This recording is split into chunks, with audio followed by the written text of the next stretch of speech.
Привет. Придумал себе такую идею. Если ветер дует в попутную сторону, значит, он мне помогает. Это хорошо.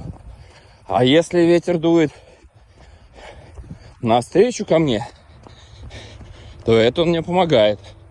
Он меня охлаждает. Это хорошо. Так получается, что куда бы он ни дул, везде хорошо.